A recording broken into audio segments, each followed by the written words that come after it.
Hai Sobat Little Monster, siapa di sini Sobat Little Monster yang suka memakai jam tangan?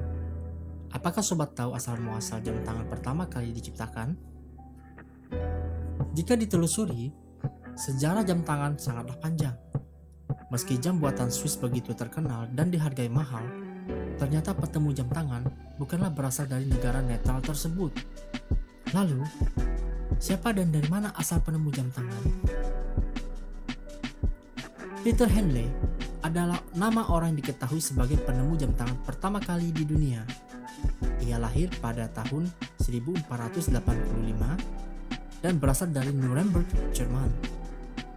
Berkat Henley, kini kita bisa menikmati bagaimana memesonanya alat yang kini tak hanya dipakai sebagai penunjuk waktu ini.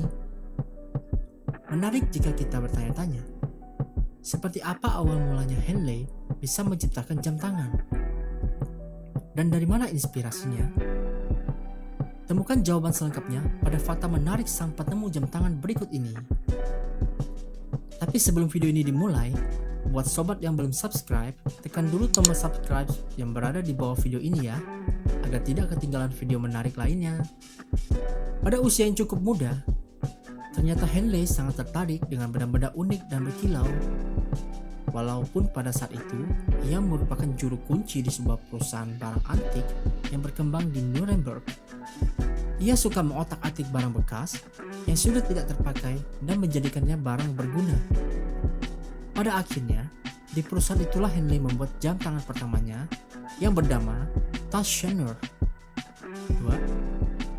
Pada tahun 1509, Henley mulai terkenal karena ia jadi orang pertama yang membuat Taschener, yang diketahui sebagai jam hias portable.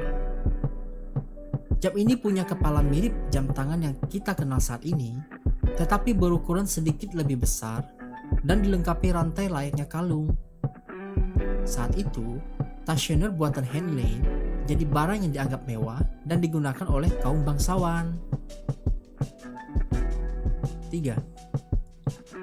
Jam tangan dulu memang tidak sekecil dan sepraktis saat ini.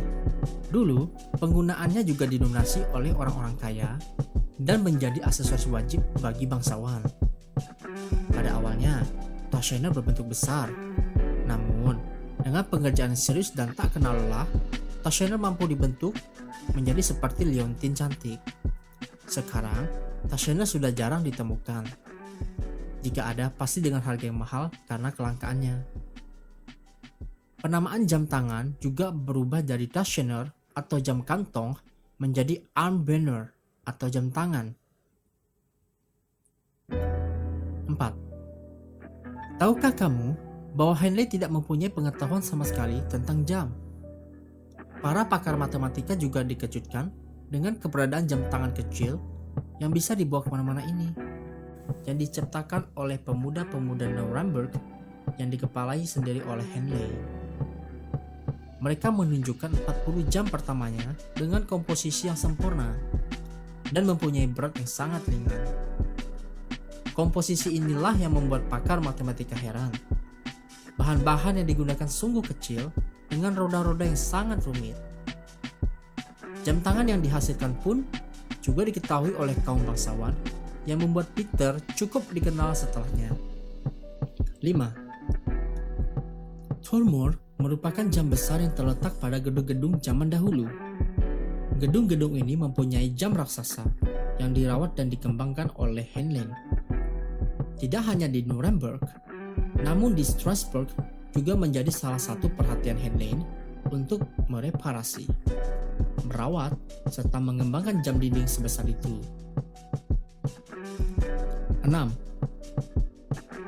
Sayangnya, Henley pernah tersandung kasus pembunuhan. Pada kasus pengeroyokan saat itu, George Glacier, salah satu korban, dinyatakan tewas. Perkelahian tersebut menyebabkan Henley sebagai terdakwa kasus pembunuhan. Henley memohon untuk dimasukkan ke tempat penampungan kejiwaan, yaitu di Franciscan Monastery of Nuremberg. Selama masa penahanan, Peter terus mempelajari teknik pembuatan jam tangan setiap waktu. Yang ketujuh, setelah pengasingan akibat terjadinya pembunuhan, Henley semakin mempelajari setiap detail part pada jam tangan yang dia ciptakan. Setiap pelajaran dan langkah yang ia pelajari, semuanya dicatat lengkap, dan akhirnya buku pencatatan itu menjadi buku resmi panduan hingga sekarang. Henley juga mempelajari matematika dan ilmu astronomi sebagai dasar tumpuan pembuatan jam tangan yang lebih rumit dan kompleks. 8. Henley juga pernah menjadi guru pada sebuah sekolah kejuruan yaitu The City's Locksmiths Guild. Di sana, ia meneruskan keahlian dan kegemarannya membuat jam. Salah satunya membuat jam tangan hias portable dan jam dengan perhiasan. 9. Pada tahun 1839, ditulis novel yang berjudul Nürnberg's Spopklusch yang dibuat oleh Karl Spindler. Buku ini menceritakan kombinasi biografi dan sejarah pembuatan jam tangan. Kemudian pada tahun 1905, pemerintah Jerman akhirnya membuat museum nasional untuk memberikan penghormatan terhadap jasa Peter Henley. 10. Henley menghembuskan nafas terakhirnya pada Agustus 1545.